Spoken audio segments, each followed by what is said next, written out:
প্রশিক্ষণ ইনস্টিটিউটের শিক্ষার্থীরা বোর্ড পরীক্ষা বন্ধ করে ক্যাম্পাসে বিক্ষোভ করছে।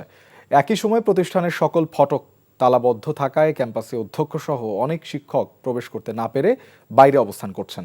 শিক্ষার্থীরা তাদের ৮ দফা দাবির সমর্থনে ক্যাম্পাসে অবস্থান নিয়ে মাঝে মাঝে বিক্ষোভ করছে।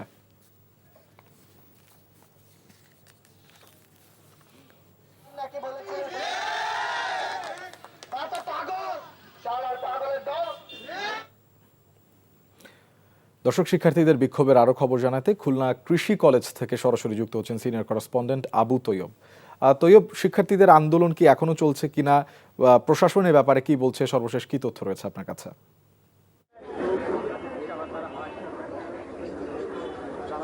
জি, আপনি শোভন একটু আগে খবরে যেমনটি বলছিলেন যে খুলনা ওই কৃষি প্রশিক্ষণ ইনস্টিটিউটের ওই শিক্ষার্থীদের আজকে বোর্ড পরীক্ষা ছিল। তারা বোর্ড পরীক্ষা বন্ধ করে তারা ক্যাম্পাসে বিক্ষোভ মিছিল করছে। তাদের যে ৮ দফা দাবির কারণে তারা সকালে সেই সমস্ত গেটগুলো বন্ধ করে দিয়েছে, যে কারণে এই শিক্ষা প্রতিষ্ঠানের প্রিন্সিপাল এখন বাইরে এখানে সমস্ত যারা শিক্ষার্থী আছেন তারা কিন্তু সব আজকে মূলত এসেছিলেন ওই পরীক্ষা দিতে, কিন্তু আজকে পরীক্ষা যেহেতু বন্ধ সেই আমি একজন যে শিক্ষার্থীকে শুনছি। আপনাদের কি অবস্থা আজকে বলেন তো?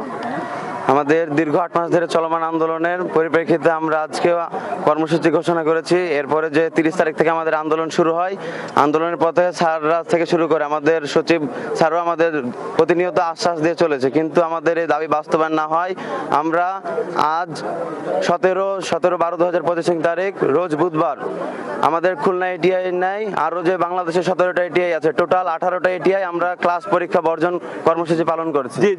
জি, আপনি যে সবাই শুনছিলেন যে তাদের যে 8 দফার দাবি, আমি কিন্তু ওদের 8 দফার দাবিটা আমি দেখেছি যে 8 দফার দাবিতে তারা কিন্তু বলছেন যে উচ্চ শিক্ষার জন্য তাদের উচ্চশিক্ষার ওই সুযোগটা তাদেরকে দিতে হবে এবং কৃষি কর্মকর্তাদের তাদের ওই যে দ্বিতীয় গ্রেডের উন্নতি করতে হবে।